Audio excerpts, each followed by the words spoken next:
cette expo-ci, j'ai utilisé comme technique la porcelaine papier.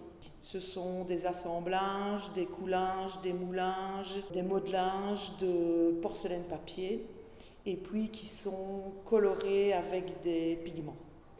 Quand j'ai envie d'exprimer et de faire sortir quelque chose de moi, j'utilise cette technique-là. C'est quelque chose que j'ai découvert il y a une dizaine d'années et que j'ai approfondi de plus en plus parce qu'il n'y a pas que la porcelaine dans laquelle on peut mettre du papier, il y a aussi d'autres terres, on peut faire beaucoup de choses et c'est ce qui me correspond en fait le mieux. Sinon, je touche à tout. Oui. Le dessin, c'est vrai, c'est d'abord une discipline par laquelle je m'exprime, pour finalement aussi son exigence, parce que c'est jamais acquis et j'aime aussi ce qui est sans cesse à recommencer. Et puis évidemment après on se tourne vers la peinture, on se tourne vers d'autres médiums avec lesquels je mixe le dessin. Donc j'aime bien parler de dessin peint, parfois non de peinture, d'impression, et puis je me suis essayée à la gravure. On a parlé de ce qu'on faisait nous en tant qu'artistes. Puis elle est venue voir une expo à moi l'année dernière. Et là, j'étais assez surprise par son point de vue parce qu'elle a capté et vu des choses dans mon travail que peu de gens voient. Moi, je suis tombée en admiration devant son travail.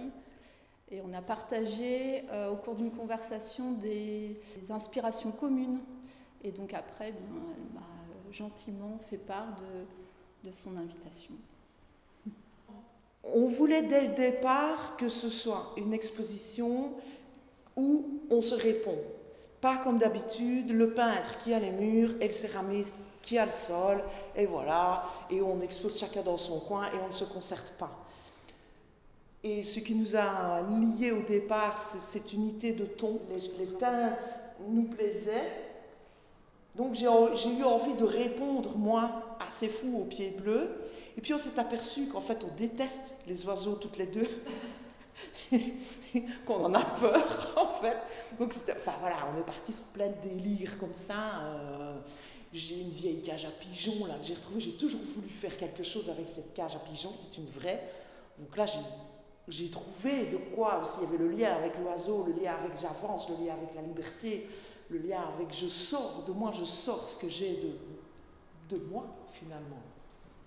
Le fou, j'allais dire c'est un prétexte, le fou, c'est d'abord un oiseau qui me fascine pas finalement, c'est pas, j'ai pas une admiration pour les oiseaux, paradoxalement, mais en fait c'est par les attitudes que je peux lui donner et ce que je peux lui faire raconter, et notamment le fait qu'il ait des pieds bleus, c'est un élément insolite, et cet élément insolite m'aide à raconter des histoires par rapport à un monde qui est parfois très normé, et ce fou qui parfois a une attitude justement avec ses pieds bleus qui paraissent un peu ridicules, mais il a des attitudes très prétentieux, assez grandissantes. On a ri, on a joué, on s'est conseillé, on s'est aidé, et pour moi c'était très enrichissant.